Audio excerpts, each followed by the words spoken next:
சொன்னா வந்துட்டு நீங்க பார்க்குறதுக்கு அந்த ஃபோட்டோல இருக்கிறவங்க அப்பா மாதிரியே நெறைய இருக்கிறீங்க. பேர் அப்படிதான் சொல்லுவாங்க.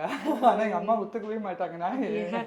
இல்ல நீங்க எங்க மம்மி நான் உங்க அம்மா அப்பா மாரி தான் இருக்காங்க. அப்படியா அப்பா! ஜெராக்ஸ் காப்பி அப்படின்னு தான் சொல்லலாம். அப்பா மாதிரியே தான் இருக்கீங்க.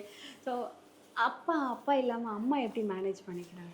ஆ அது ரொம்ப ரொம்ப கொடுமையான விஷயம். அது உங்களுக்கு எல்லாத்துக்குமே தெரியும். பிகாஸ் வந்து லைஃப்ல வந்து ஒரு பெர்சன் வந்து அவங்க கூட ஒரு 35 இயர்ஸ் மேல ட்ராவல் பண்ணி இன்னைக்கு இல்லன்றப்போ நெனைக்கிறப்போ அவங்களுக்கு ரொம்ப அது வந்து அது வந்து அவங்க எப்படி அவங்கள ஏத்துக்கோங்கன்னு சொல்ல முடியல. அவங்கள கொஞ்சம் கொஞ்சமா மாத்திட்டு வந்துட்டு இருக்கேன். மனப்பக்குவம் பண்ணிட்டு இருக்கேன். அவங்கள கொஞ்சம் வந்து லைக் என் கூட போய் வந்து ட்ராவல் பண்ண வச்சு அவங்களுக்கு பிடிச்சமான விஷயம். பட் அம்மா வந்து she is getting better and getting strong. Okay.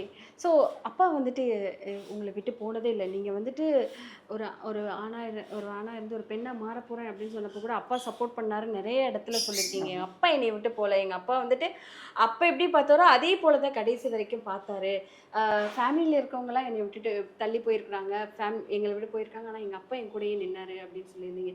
So அப்பா கிட்ட என்னால எங்க அப்பா சொன்ன இந்த வார்த்தை என்னால மறக்கவே முடியாது அப்படின்னு ஏதாவது வார்த்தை இருக்கா? கடைசியா சாவறதுக்கு ஒரு 5 மினிட்ஸ் பிஃபோர் சொன்னேன், லவ் யூம்மா, பார்த்து பத்திரமா போயிட்டு வா. ஸோ பேசுனாங்க உங்ககிட்ட ஆமா. பேசுனாங்க. பிகாஸ் அன்னைக்கு சாவறதுக்கு முன்னாடி அன்னைக்கு வீடியோ கால் பண்ணி என் கூட பேசினாரு. 11:10 தான் அப்பா இறந்தாரு. 11 வரைக்கும் என் கூட பேசிட்டு இருந்தாரு. ஸோ அப்போ நான் ஊருக்கு போறேன், ஷூட் போறேன் பண்ண லவ் யூம்மா, பார்த்து பத்திரமா போயிட்டு வானாரு. அப்படின்னு சொன்னாங்க. ஸோ, இப்ப நீங்க அப்பாவா மாறி தான் நிக்கிறீங்க.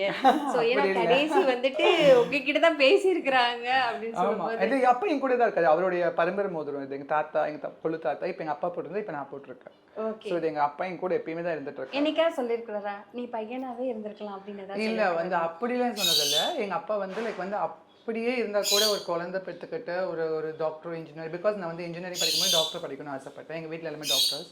ஸோ என்ன சொல்லாருன்னா, "நீ அப்படி இருந்திருந்தா கூட வந்து இவ்வளோ விஷயம் பண்ணியிருக்க மாட்ட. இன்னைக்கு இவ்வளோ இது மாறினதுக்கும் ஆண்டவன் வந்து உன்னைய ஒரு இவ்வளோ பெரிய விஷயம் பண்ண வச்சிருக்கான்." பிகாஸ் உங்க எல்லாத்துக்குமே தெரியும்.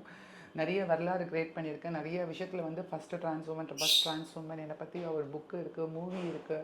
அதுக்கப்புறம் வந்து உங்களுக்கு தெரியும் பிக் பாஸ் ஆகட்டும், மிஸ் யூனிவர்ஸ் ஆகட்டும், ஸ்பெயின் ஆகட்டும், எல்லாத்துலேயுமே வந்து நான் தான் போய் எல்லாத்தையுமே வந்து அந்த வலியை காட்டினேன் எல்லாத்துக்குமே. ஸோ அப்பா வந்து அதெல்லாம் நினைக்கிறப்ப அப்பா வந்து ரொம்ப பெருமைப்படுறேன். எங்கள் அம்மா வந்து என்ன சொல்லுவாங்கன்னா, லைக் வந்து ஆரம்பத்தில் நாங்கள் எவ்வளோ கஷ்டப்பட்டோமோ இன்னைக்கு அதெல்லாம் ஒரு துளி கூட அது கஷ்டம் இல்லை, எங்களுக்கு வந்து அது சந்தோஷமா இருக்கு. இந்த வரம் வந்து திருப்பி யாருக்கும் ஆண்டவன் கொடுக்க மாட்டான். எங்கள் அம்மா வந்து லைக் வந்து ஒரு திருநங்கையா ஒரு குழந்தை பிறக்கணும்னா அது வந்து சாபக்கேடுன்னு நினைச்சிட்டு இருக்காங்க. பட் நான் அப்படி நினைக்கல. எங்களோட குலதெய்வமும் நீ பறந்துருக்குன்னு எங்கள் அம்மா சொல்லுவாங்க.